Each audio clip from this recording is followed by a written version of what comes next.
That worked nicely, huh? Yeah. I feel a little more nervous now. It's a big crowd. It is a big crowd. All right, so we have 6 people watching. Hello, everyone. Please put your chat, your comments and your hellos and everything in the chat. We were going to get started right away. This is Molly Ruland. Hi, Molly. Hello. And I'm Mike McAllen, and we are going to try and keep these things rocking. These Tuesday lunch and learns, so to speak. So I wondered what people are having for lunch. Hello, Sabrina. Hello, Ellis Podcast. Asa. You can see these too, right, Molly? No, I can't. You can't see the chat on the side? Oh, wait. No, I can now. Hello. Oh, Osa Collective. Hey. And then Shinhong and Blythe is in there. And there's Janine, who is a good friend of mine. How fun. So let's give it a couple minutes, maybe like 12:05, and then we could get started. Maybe we'll let some people pile in. So do you know Asa Collective? I met them at She Podcast last year. Nice. And there's Sabrina, who is a longtime person here. The I Know Dino podcast. Janine has Quest for You. Very exciting. And can you comment to them too? I mean, can you write in there too? You can write in there too, or no? You don't want to do that. No, I can't. Well. Was I supposed to log in? No. It's okay. I mean, we could talk to them, so you don't need to write it. So, yeah. Okay. So, what else? So you are coming to us from beautiful Costa Rica. You've just moved there. Most of the people here are from the Bay Area, I think. So they are kind of in warm weather, sort of, but nothing like where you are. Yes, it's 90 degrees here today. Is it? How well, it's 90 degrees every day in Costa Rica. It's really warm. You're like sunny and hot. And how's everything where you left? Do you look at that? Do you keep that temperature on your on your board somewhere? They're buried in a foot of snow right now. These poor bastards. Yeah, they've been all emailing me like, I hate you. Yeah, it's great. Oh, well, that's the way it goes, right? Can't win them all, Mike. No, you can't. All right, so let's get started. And, freezing in New Jersey. I'm in Utah. Oh, Virginia's in Utah. That's cool. It's probably cold in Utah, right? Yeah, welcome, Virginia. And Asa Collective, that's not the person's name, I'm assuming. No, I don't know if that's Meredith or the other woman who runs it. I spend more time with Meredith, but they are an amazing collective of female podcasters, and they empower women, and they do a really good job of it. That's awesome. Yeah. And then Jen Ward, who's a good friend of mine. She's in Berkeley, very far away from me. Nice. Like about 8 minutes away. Hey, there you go. Orange County. All right. Okay, so I guess what we should do is I would like you to say your name, because I'm going to do a podcast with this, maybe, eventually. I keep thinking about doing it, but because I thought it would be fun to have the intros be you introducing yourself, just saying, hey, this is Jen. You're not Jen. This is Molly Ruland. I'm with Heartcast Media, and then I'm going to talk about this, and then just be off to the races. That way I can use that as a little pre. Anyway, you know what I mean. You get it. I do. All right. Oh, it's Molly. Thanks, Molly. It's Marla, the CEO. Marla. Oh. Yes. Sorry, I couldn't remember her name, but Marla. Yes, Marla was working the booth the entire She Podcast as the hardest working woman in Atlanta that weekend. I'm sure of it. That's awesome. Yeah, and also if you people have questions, just ask them, and I'll just pop them up on the screen. We'll be off to the side. I mean, you'll be talking the whole time, but I'll just pop them up there.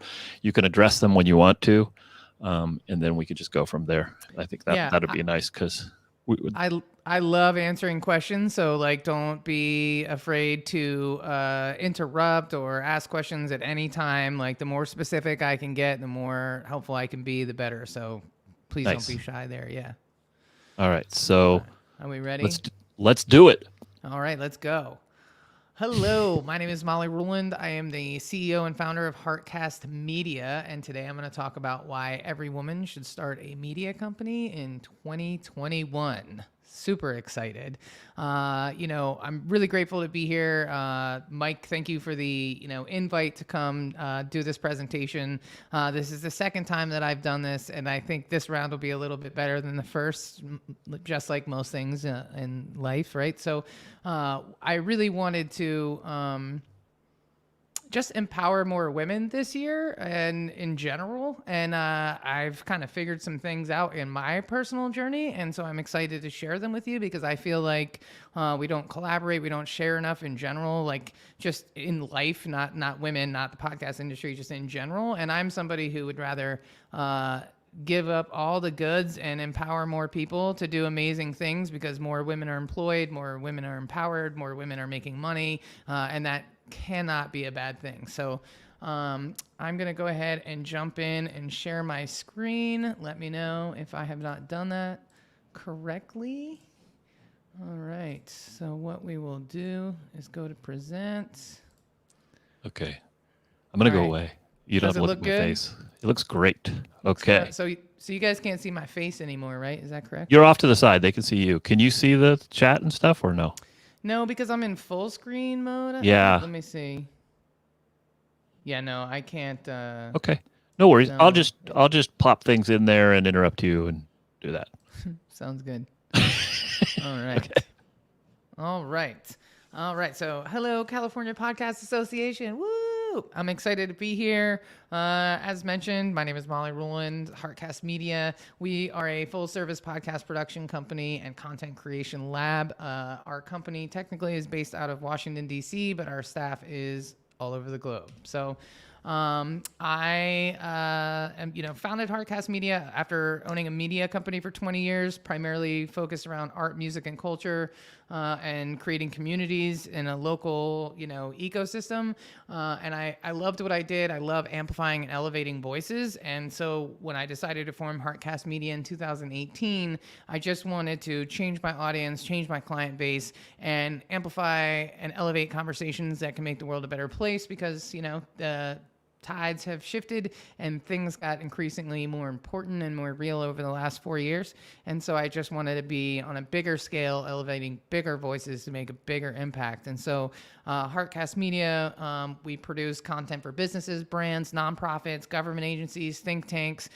So we do a podcast for NATO. We work with Department of Health, DC government, Spencer Haywood, NBA player. So we're doing a lot of, really branded or sonic, what do they call it? Sonic branding, but really helping people to produce or producing podcasts for people for their business to make an impact in their bottom line.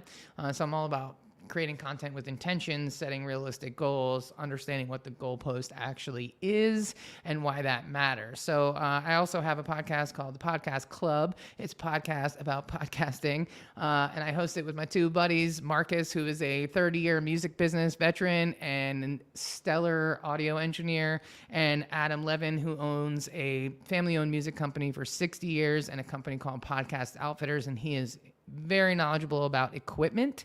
And then I have, bring up the rear with knowledge about the industry, acquisitions, podcast industry gossip, and everything else in between, and a little bit of comic relief. That's my role in the podcast, but I really enjoy that. It's definitely a podcast for podcasters, so that's you guys. A little shameless plug there. We have, on average, about 10 views an episode, so you guys might double my visibility, so don't be shy. All right, so without further ado, as I mentioned, we produce tons of podcasts for businesses, brands. These are some of our active current clients right here, but not all of them. So as you can see, and I'm showing you this just to show you that, there's been a transition, there's been a journey from when I started Heartcast Media until now. And a lot of it was about building systems and understanding how to create a functional and sustainable and successful business. Personally, I believe that listening is the revolution, even though sometimes on Facebook I tell people to shut up because, sometimes revolutionaries need a day off. You know what I mean? You can't win it all the time. But I do believe that listening is the revolution. And I do believe that if we just take the time to kind of understand and listen to each other, that we can gain perspective and then we can hate each other less, right? Which is something I wouldn't imagine saying 4 years ago, but we certainly have to say it now. So I think podcasts are a really big part of that, and I love helping people craft that message and make sure that it gets delivered in the right way. I am also passionate about not talking about imposter syndrome. So I can't see you guys, which kind of sucks because I like to read the room. My backup plan is stand-up comedy. But I hate imposter syndrome. I hate talking about imposter syndrome. I hate that most women's conventions, that's half of the presenters are talking about imposter syndrome. I don't want to talk about it anymore, right? We all have it, right? But these are the kind of things you discuss with your girlfriend over a glass of wine, or let your therapist do the heavy lifting, right? I don't want to talk about imposter syndrome. I want to talk about how you can make money, how you can level up your podcast game, how you can form a media company, and like, how do you accomplish what you want to accomplish? We can talk about your feelings offline, but today we're going to talk about how to make money, how to make the world a better place, and how to do it with the help of other women, right? So I'm going to give you 5 solid reasons. I'm a fast talker, so I'm going to try not to like scram through this whole thing. I'm going to give you 5 solid reasons why you should start a media company today, right? Number 1, my slides aren't great. Bear with me. It's really the messaging. So the number 1 reason is you got to work smarter, not harder. Producing podcasts is really difficult. As you know, you're all podcasters. You've got tons of work. It's managing this workflow. You got to edit it. You got to produce it. You got to market it. You got to have graphics. You got to have social media graphics. You got to do a lot of things. It's really overwhelming. Even me with my podcast, I record it and that is it. And my team does the rest. And even then, the few things that I'm supposed to do, I always screw them up, or not screw them up, but I'm always late to the game and I throw off the workflow because I'm busy, right? So I use my podcast as a tool for business, for visibility, but it is a ton of work. And so what I have done is, streamline that process for other people. So in this process, I've created a whole bunch of processes on how to do that in the right way.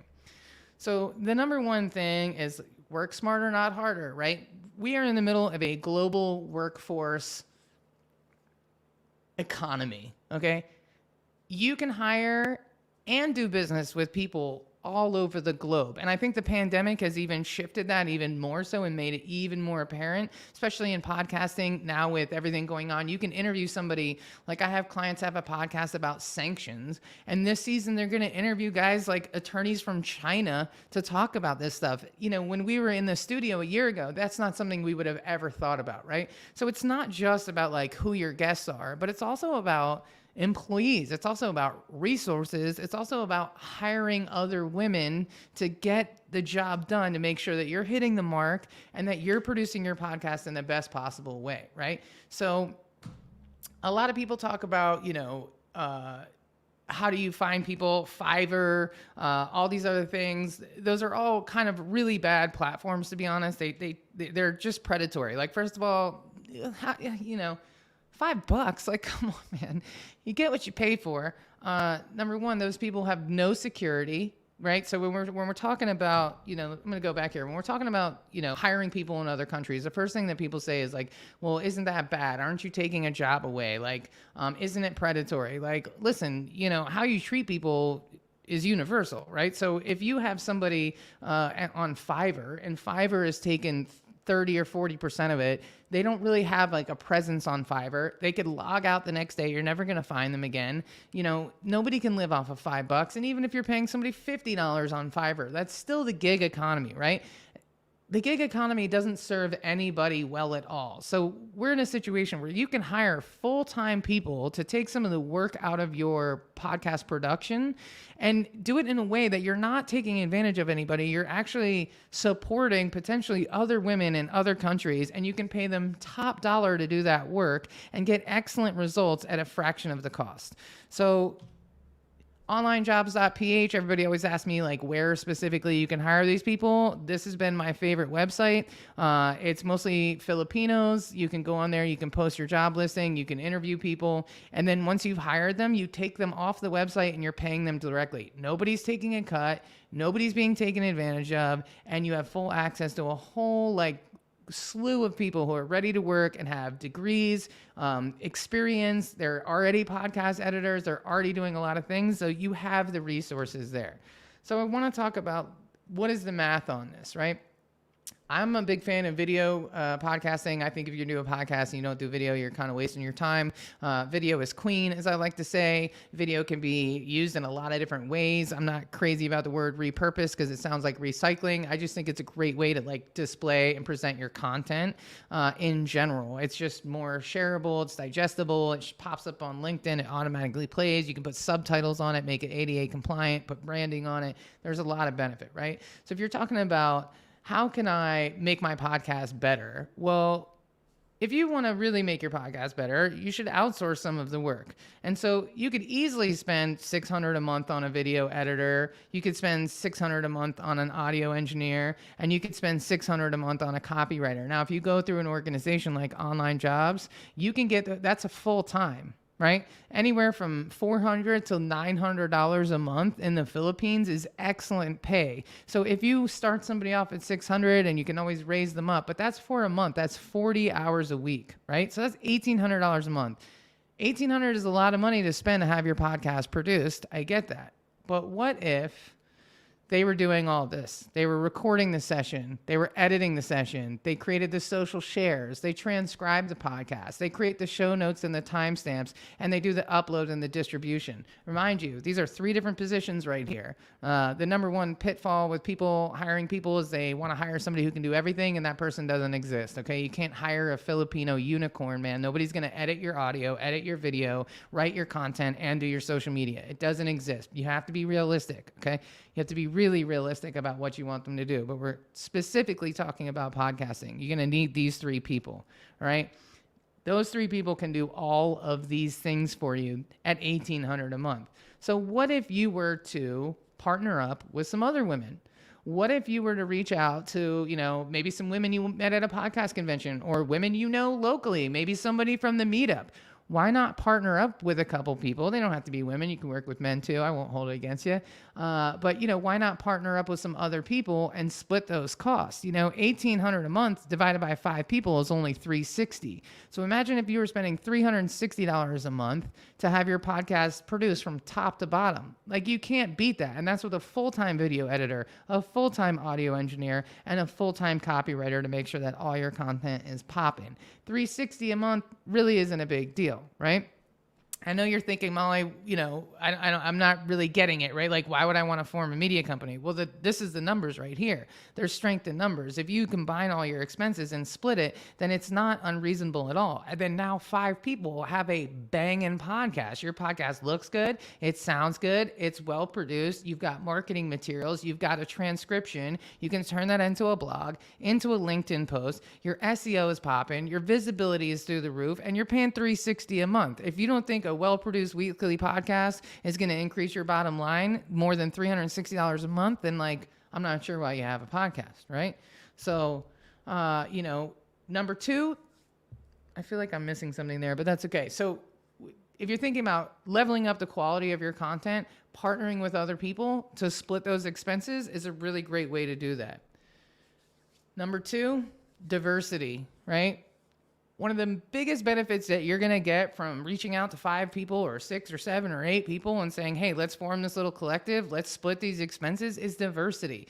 You know, I'm from Washington, D.C., so I have been the only white person and the only woman in the room for about 20 years. So I know a thing or two about diversity. And what we're not going to do is tokenize anything, okay? It's not about just putting a woman, and you guys all know this, like, I wish I could see your faces, but that token, like, oh, it's a bunch of white dudes on this panel. We better find a woman, you know what I mean? Like, that's not what I'm talking about. Diversity comes in a lot of different forms. Diversity of thought, diversity of mindset, diversity of experience, diversity of skill set, diversity of origin, and diversity of content.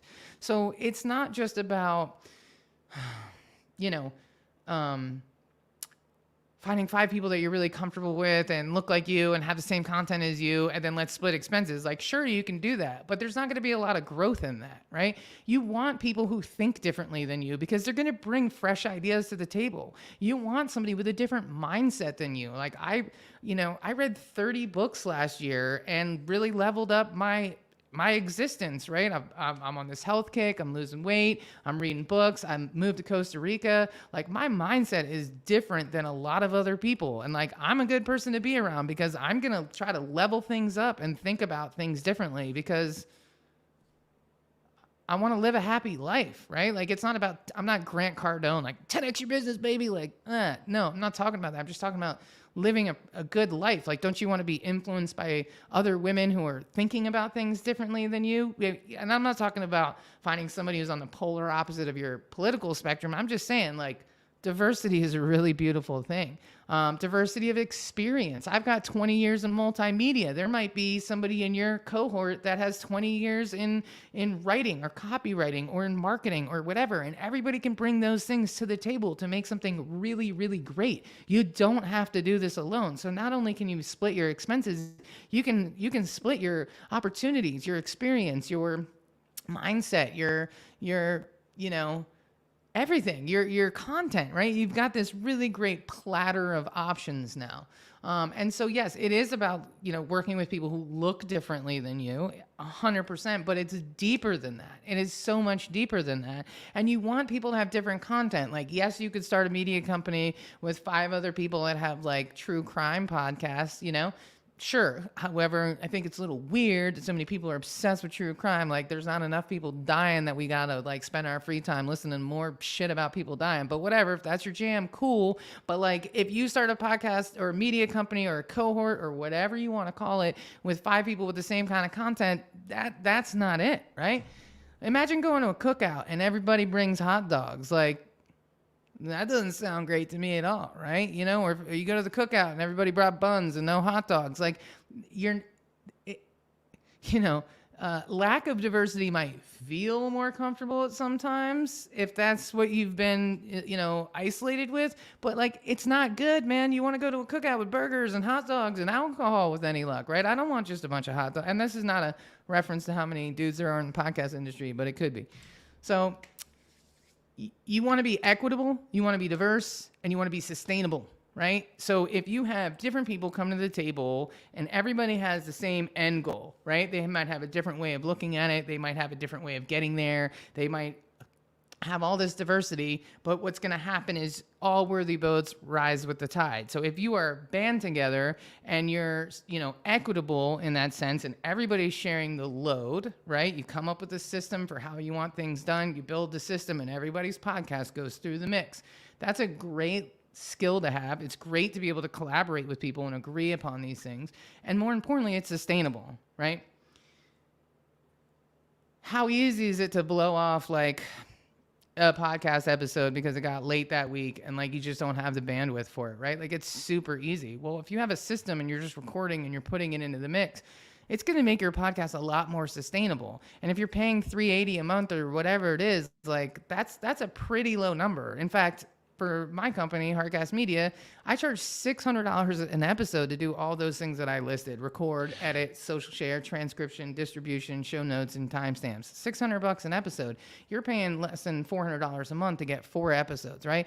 That's sustainable. You can manage that. You could actually do a weekly podcast in perpetuity if you had a setup like that, right? Molly, can I interrupt you for a second? Yeah. I just wanted to say there were some comments here they can't see. So I was going to say, you've had Jennifer Ward said, "This is awesome." Peg Fong Teaches said, "This is so good, inspiring. I will bring the buns." Xing Hong Bayan said, "Where and how do we meet these people?" That came from Facebook, but you did talk about, meet those people. Sorry, that was the question. Yeah. Where and how do people meet? Where do you meet these people? The people to hire or the people to partner up with? I think it's the people to partner up with. I think because you already mentioned the online jobs. So, I mean, I would say like, I bet you there's some women in this meetup right now that might be looking around the room going like, what's your deal, right? Like, how many people are in this room right now? Like 20 people, 15 people? I mean, that's a nice little sampling right there.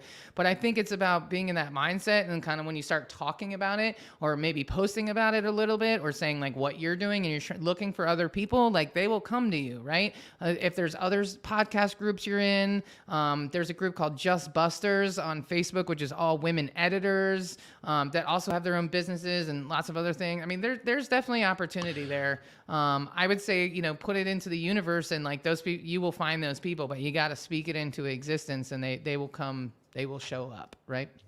Right. Anyway, I wanted just to interrupt you and tell you that that's there great. are people listening and wanted to. You're doing Please a great do. job. Anyway, I love the "I'll bring the buns" comment. That's amazing. I'll bring the. I don't know if I tequila. like that portion of this talk, but anyway. And then Elias Podcast said, I want to start my own podcast media company. So, all right, I'll let you get back. I'll let you get back at it here. Hey, man, I love it. So, the number one lesson that I learned, so I mentioned that I had a multimedia company for 20 years, right? One Love Massive. It was wildly successful. Everyone in DC knows who we are. I managed 160 artists. I booked every major festival. I booked Funk Parade. I booked, I infused hundreds of thousands of dollars of real dollars into the hyper local music community in Washington, DC. Everyone knows who I am. We did big things. Our stuff was everywhere. Our stickers are everywhere. I mean, to this day, people are still taking pictures of our One Love Massive heart at rest stops and all over the world. People be in France. I just found a one, right? Hugely, hugely successful. Except the thing is, if I wasn't pushing that giant freaking boulder up that giant hill every single minute of every single day, the second I let it go, it started to roll back on me. It was not successful because it was not sustainable. Period. If it's not sustainable, it cannot be successful. And I think that is probably the most important lesson that I learned in that whole process. We did a lot of great things, but it wasn't sustainable. And so that's when I decided to form Heartcast Media and do things differently. And that's where all of this information comes from, because I remind myself constantly, if it's not sustainable, it cannot and will not be successful, period. Right? All right, so number 3, I don't remember what number 3 is because I changed these slides, so let's go on this journey together. Strength in numbers, hell yeah. Okay, ladies, strength in numbers. When is strength? We know how it goes in nightclubs. We go to the bathroom together. We never walk home alone. Strength in numbers, it's real. If you have 5 people, nurturing this little cohort and making sure that things are getting done and reaching out and talking about your podcast and everything else, like all your podcasts are gonna benefit from that. Your collective visibility will increase, tremendously, just because strength in numbers, right? If you have a podcast platform, right? A media company, a cohort, a mastermind, you can call it whatever you want, right? But if you have a platform versus a podcast, guess who's going to want to give you more money? Sponsors love it when you have 5 podcasts versus 1. Right? And not only do you have 5 podcasts now in your podcast platform, but they're all really well produced because you got a professional editor, a professional, engineer, and a professional copywriter, right? And if you really want to go crazy, you can hire somebody to do the marketing too. Add another $600 to that jammy jam. Now you're paying $400 a month, whatever it is. $420, $430. Math is not my strong suit, but you get the idea. You could really level this up. Now you become so much more appealing to a sponsor. And then imagine if you could get a sponsorship. So we're talking about $1,800 a month, right? Why can't you get a sponsor that would pay you $1,800 a month? Or let's talk about dynamically inserted ads. You can totally make more than $1,800 a month off of your 5 podcasts that you could put right back into the till that goes to pay those people. Again, it cannot be successful if it is not sustainable. This is a really great way for you to feed the machine, like one of those water windmills, right? It just keeps going. As long as the water's there, it's going to keep going. So you're always going to do better. You're going to get more publicity. You're going to get more speaking engagements. You're gonna do a lot. You could even pick up clients, right? So now that's when things get a little more complicated, because going into business with people is a whole different thing. But maybe you and your 5 cohort members are having such a great success with this. You want to bring in other people, but you charge them $500 a month or $700 a month or $1,000 a month to do the same thing for your podcast. And now you can give people raises, or you can do more content, or you can make 5 social share videos. And, like, don't use audiograms. They don't work. Nobody watches them ever. Don't do it. But put a social share up with the actual video and the subtitles and your branding. People are going to watch it. Okay. So you could really start to form this into an actual functional business. So between sponsors or dynamically inserted ads or charging other people to do the same thing for them, you could get your podcast produced for free. You want that Scrooge McDuck money, man? I just really wanted to use this image because you never get to use an image like this in a business presentation. But like, who doesn't want that Scrooge McDuck money, right? If nothing else, to make it sustainable. But honestly, the way that dynamically inserted ads are going, and I don't know how hip you guys are to all that, but it's a fascinating use of technology that's going to change the game for a lot of people. And so when you're in a position in a media company like this where your expenses are covered or they're really low, then you have the bandwidth and the mental capacity to research things like dynamically inserted ads, right? I did a podcast with Byron Barletta of Sounds Profitable. He does a newsletter that's hosted by Pod News. Yeah, Pod News. And the guy's been in media companies for years, and he's like talking all this, and I had to say to him, like, Brian, talk to me like I'm dumb, like I'm really, really dumb, because I have no clue what you're talking about, man, right? But when you're not bogged down in show notes and did you do this and did you do that and you just spent 8 hours editing and then you didn't save your file on Audacity and you're like, I hate this, right? Instead of doing that, you could actually spend time learning about dynamically inserted ads, or you could spend time applying for speaking positions. You could do a lot of other things to level up the whole reason why you started the podcast in the first place. All right, number 4, again, it's a mystery. What's it going to be? Ooh, delegation and automation are your friends. I love systems. Man, I love Trello. I love Slack. I love Acuity. I love Zapier. I love Google. I love Trello. I'm going to say that twice because I love Trello. I love designing systems. I love designing automations. And I love delegating. And if there's anything that I've noticed that women are, historically pretty bad at is delegating, it's our baby, and I get it. Like, there's a lot of reasons why we do that. Cause we have to protect our intellectual property, our personal space. Like, no offense, Mike, but men are just running all over that shit all the time. So we have to protect it. And I get that. Right. But like, at some point you have to learn how to delegate, right? And you have to learn how to automate. And so this is a great exercise in that, learning how to let go, not letting perfect be the enemy of good. You know what I mean? Not obsessing for 10 hours over one edit that no one's going to care about when you totally miss getting out the show notes and the LinkedIn article, right? It keeps you on track and it helps you build systems. And there's nothing more rewarding in life than freeing up your time, right? The goal is not to work harder, it's to work smarter, and it's to work less, right? The goal is to work less. I was chatting with my best friend. He's Venezuelan. He's like, yeah, when I retire, I'm going to start a business. And I'm like, whoa. I think you and I have very drastic definitions of retiring, because I'm not trying to retire and start a new business, man. I'm trying to do the business now and then drink a lot. That's really, I joke, but like, am I joking, right? Like, I don't want to work all day, every day. I don't want to feel like I'm on a hamster wheel. And I think that, I think a lot of us have really tapped into that this year, because the pandemic has just shown us like how freaking busy we all were. And for what?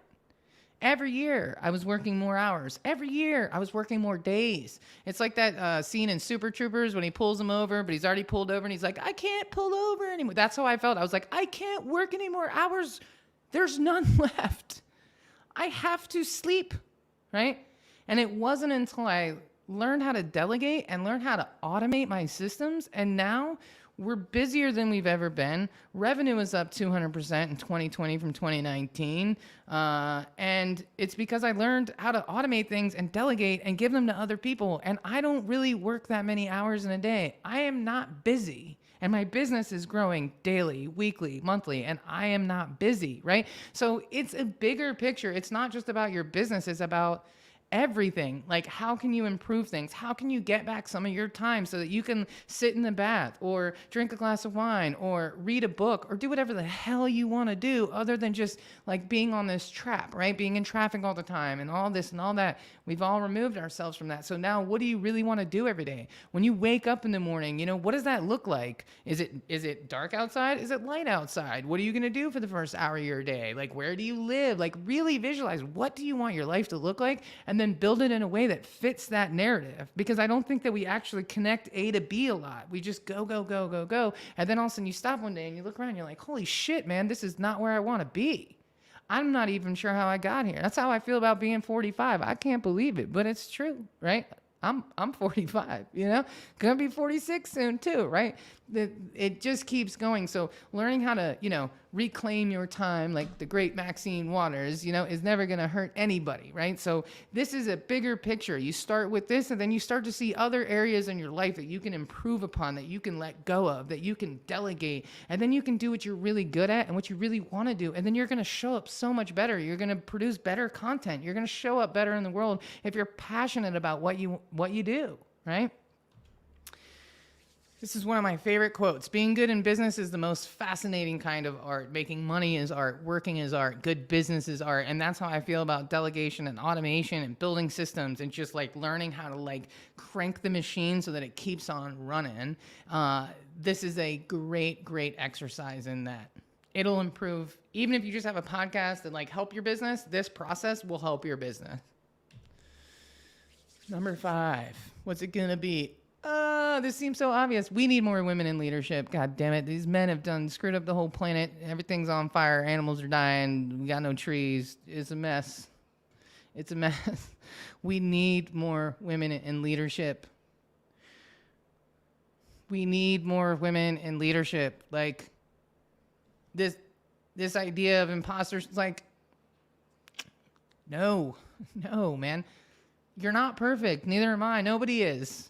Perfect doesn't exist. It's bullshit, okay? But what you are is entirely capable, right? Go do the thing. Don't worry about, I mean, obviously, if you have kids, you know, I'm not saying like quit your job and live in a bus. That's not what I'm saying. But like whenever you're having these thoughts of like, oh, should I immediately stop? Just stop. You ever break up with somebody, a bad ex, right? And like you obsess about them, and then you hit a point where you're like, just stop thinking about that guy or girl or whatever, right? You have to catch yourself in that moment. We're strengthening the wrong muscles, right? And this is why, you know, I always, you know, go back to the imposter syndrome thing. Like, I'm so sick of it. I'm so sick of going to women's business networking events and half the speakers are talking about it. You think at men's events are talking about their feelings? No, they're talking about how to raise capital, how to get money, how to get investors, how to stay afloat, how to get paid more. That's what they're talking about, right? We need to do the same thing. Like, get your feelings and your support. It's important. I have imposter syndrome sometimes too. I got a messed up family. Like, it's not all butterflies and rainbows over here, but I'm incredibly confident when it comes to my business because I don't have any muscle memory for failure. Sometimes shit doesn't work.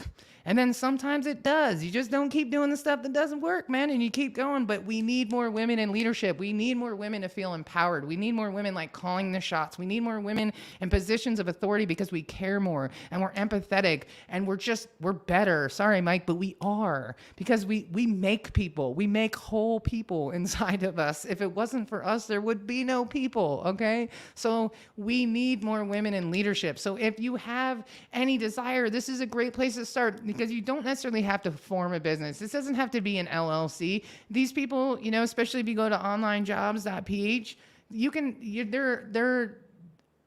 not giving them a 1099, man. They live someplace else. You can still, it's still an expense for your business. It's just you don't have to pay taxes on it, you know. So if you want to write that off, you can. But you could just unofficially pony up $400 a month with 5 other women and start with this, and you can just start building. And look, you can have men in your media company too. I'm just saying that because it's mostly women in the room. But like, you know, work with whoever you want to. Diversity is key, right?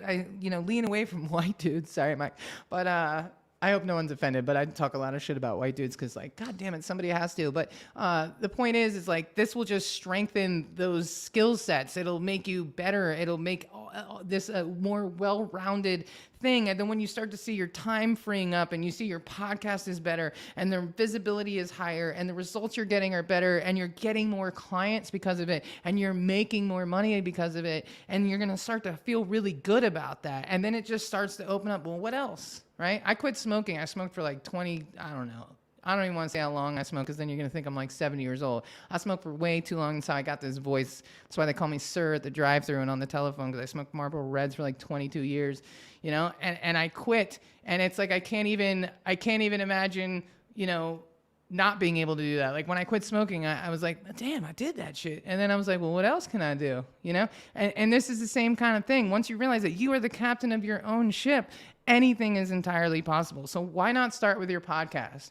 Why not start there? Why not figure out what parts of this you like and you don't like, you know? And if you're somebody that's like, I don't know, I can't work with other women, go to therapy, because that shit ain't serving you at all, right? That's a lie that we've been served our whole life, that women are competitive and women.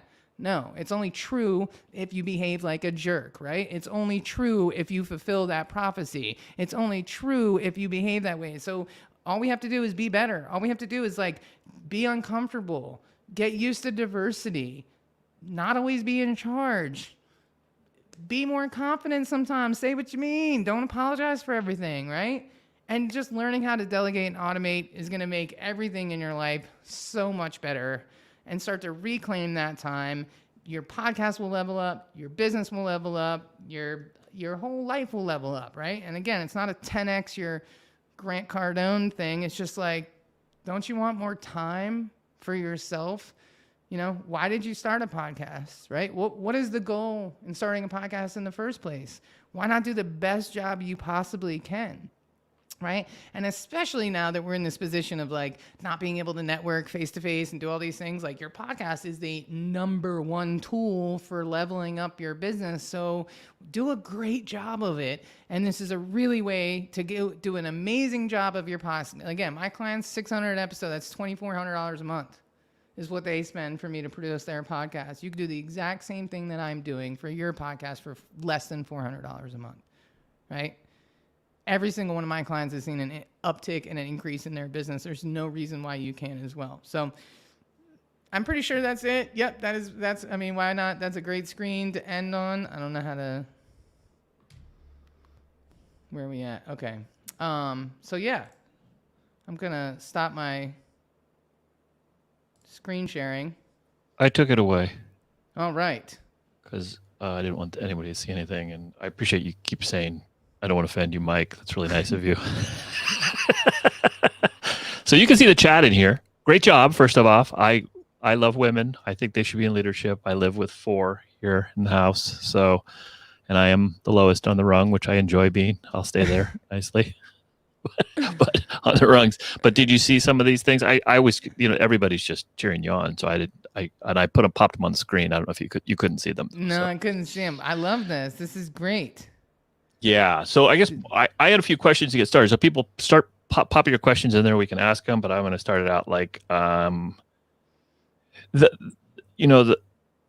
are the typical questions I had a couple questions about using the, I call them virtual assistants, but they're whatever you want to call them. Those outsourced people. What is the typical questions you ask when you're going to hire somebody? Is there something that like a couple of like boilerplate ones? I mean, there's normal questions, but is there something that you look at for someone who's in another country? I know there's a different, anyway, go ahead. Yes. So a lot of people get really intimidated by it, but it's actually super simple. It's just like hiring anybody. You want to, your job description is the number one thing. Be very, very specific. Well, let's start at the beginning.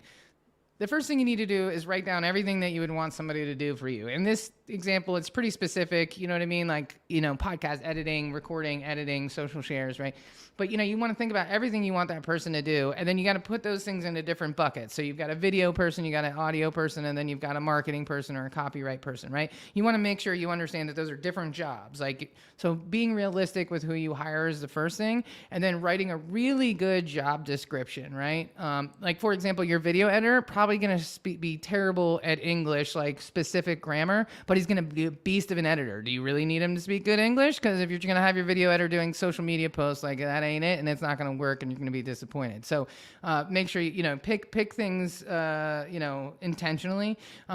Writing a really thorough job description, so it's very clear, and then listing what programs they need to be knowledgeable in.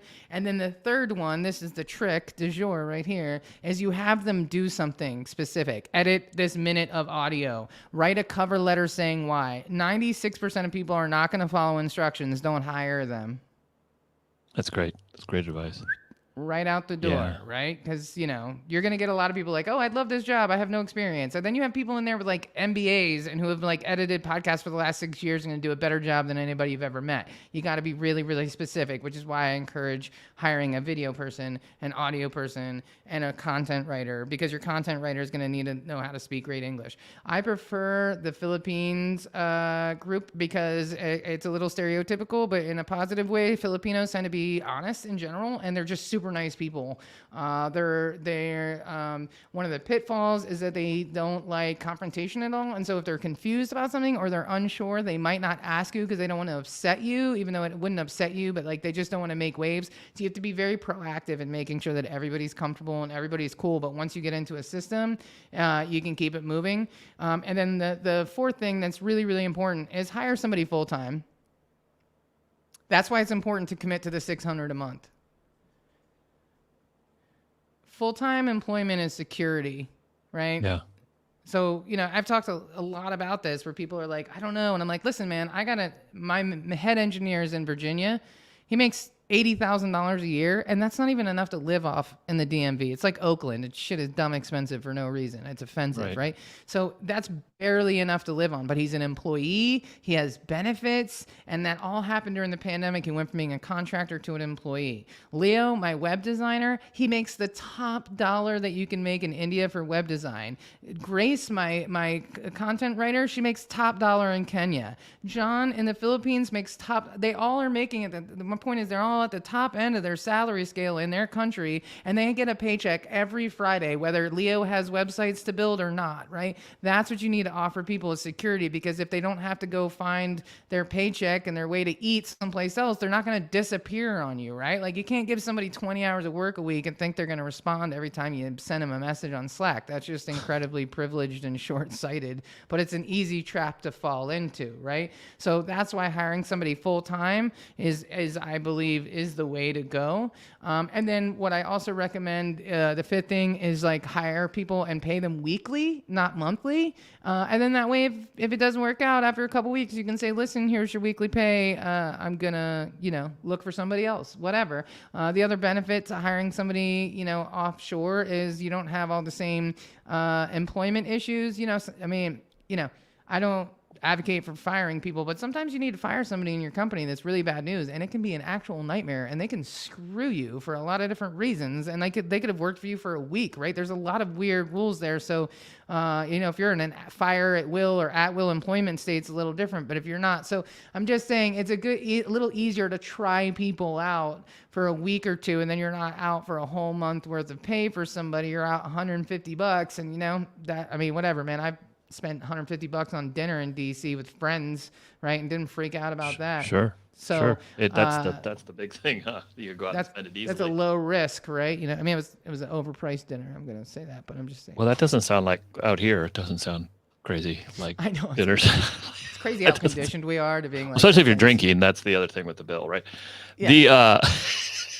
The other thing I was gonna say, I hired a VA through, it wasn't Fiverr, but something like that, like years ago, and he did one thing for me, and then it wasn't podcasting related, editing, but then I trained him because I liked him so much, and I hired him for full time, and I bought him a house in the Philippines and I paid for his wedding. It was like, and he'd work it off. Like, it was like, that's how I worked with him. But we had this great relationship because he was a full-time person. That was years ago. But this website you're giving is like such a great website, because I know people are going to Fiverr and then they're getting, it's just such a crapshoot of a place. And like you said, you're giving the money not to them. And I like that you said that about building that security, because that's what I had with Mark, who was the guy who I talked to this morning over Skype. Like, it's like we're still, he does some stuff for me now, but he got all these other clients. I mean, things changed in the world and stuff. Like, I had a different company, so he was doing one thing for me, but it's just funny. I think it's fantastic. Like, this is a great advice for that. That website. And the other question I had too was, how do you schedule time with those 5 people with him? How does that work? Do you have I mean, if there's people in here now talking in the chat here saying, hey, I want to do this. Well, they're all like, they're just on their feet right now. I can sense it.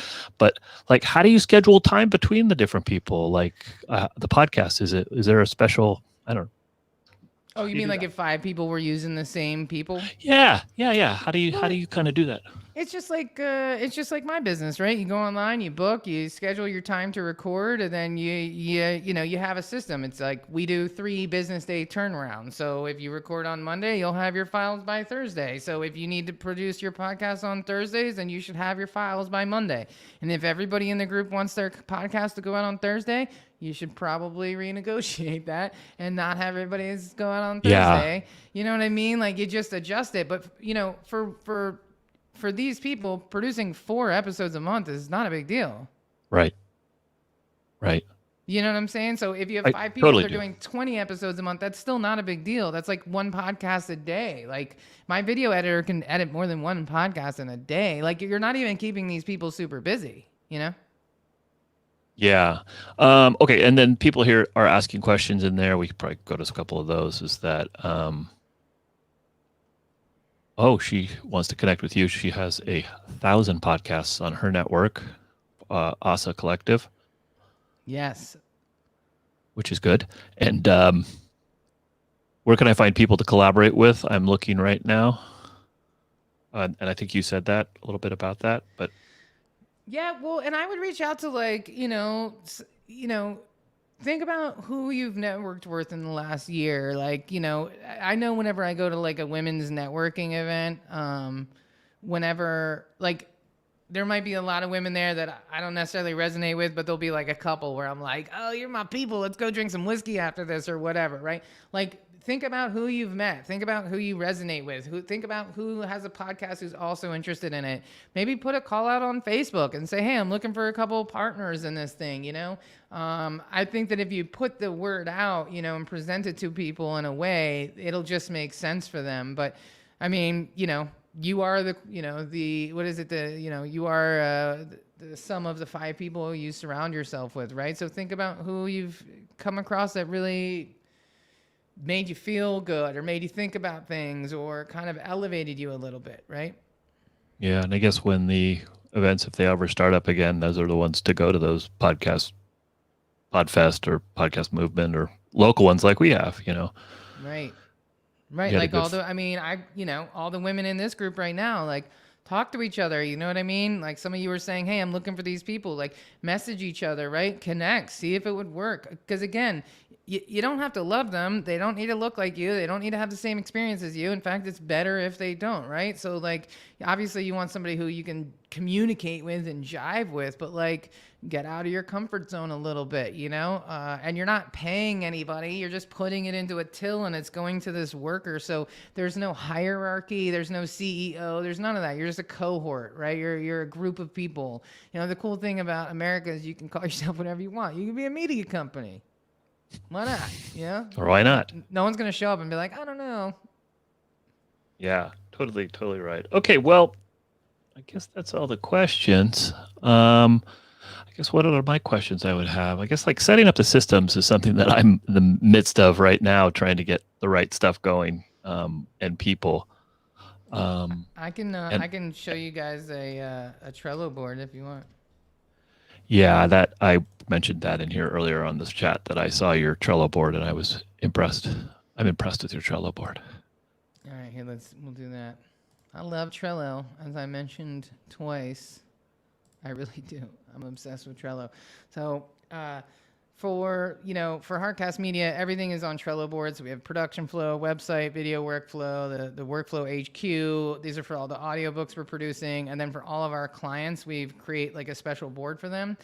So this is the Podcast Club board. So I built like a workflow. This is like audio editing. We've got, some information in here. So this is just like the tabs, the audio editing, video editing, the content, the publish, and then resources. So what happens is whenever, we have a new episode, I copy this right here, and then I've got my episode template, and then we just fill everything in here, and then we have a checklist so each member of the team can get it done. So I create a new episode, and then it stays here, and then Matt does the editing, right? So he does the audio editing, and then once he's done, he moves it over here to John, and then John gets a notification that he's got a new card in that tab and it's ready to go. Then he can do the video edits, and then as they check these things off, the other John can make all the graphics, and then, now John is doing all the video editing, and Matt did the audio editing. So now we can start moving these checklists down, and then it can go to the show notes, and then Grace can go in here and she can do the show notes and the timestamps and check that off, right? And then now it can go down here,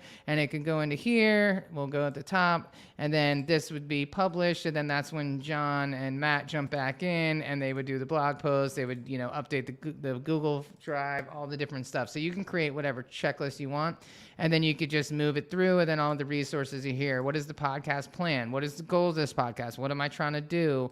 So the team can refer to that. My login to Podbean, my email credentials, my distribution, right? Then you got all your branding here, my branding guidelines. I've got my color codes. We've got the podcast logo, and then we've got some more resources over here, like the Halo marketing email, like, hey, thanks for coming on my show. Here's da. So you can optimize. This is what I'm talking about, systems, right? Yeah, that's fantastic. How does it tell how does it alert the other person? Is it through Trello, or is it like an email, or how do they get it? It's a Slack power up. So you can go here to power ups, and then you can connect Slack.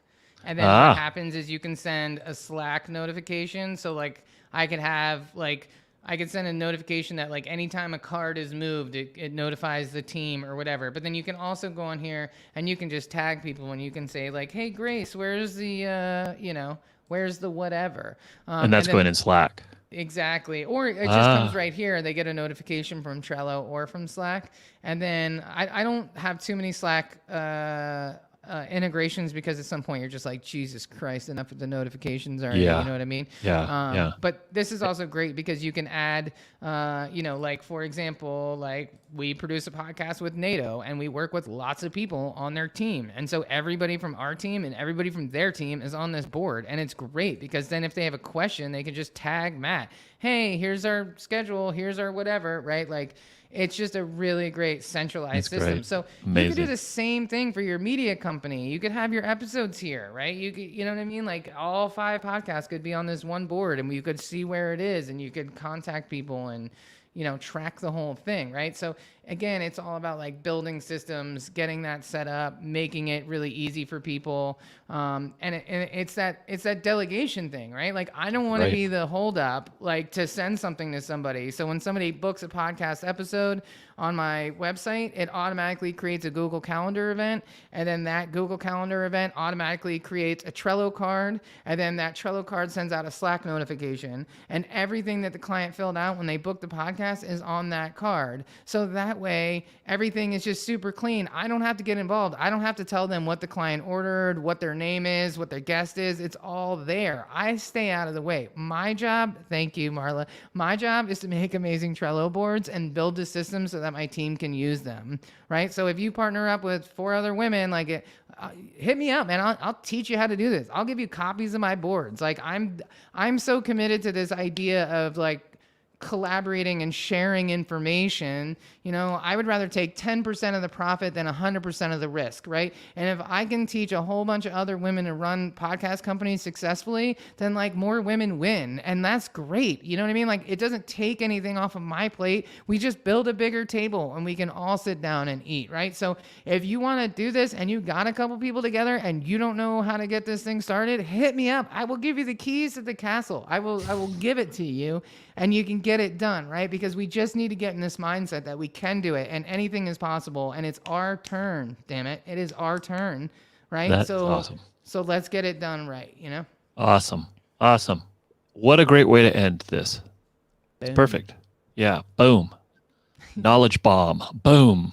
Mic drop. So I'm not dropping this mic. It's brand new. All right. So, and then lastly, is anyone interested in, someone said, let's put this up here too. It's lastly, is anyone interested in a podcast host who's partnering up by a podcast launching? Okay. Well, that's something there. Boom. Okay. All right. Well, Molly, thank you so much.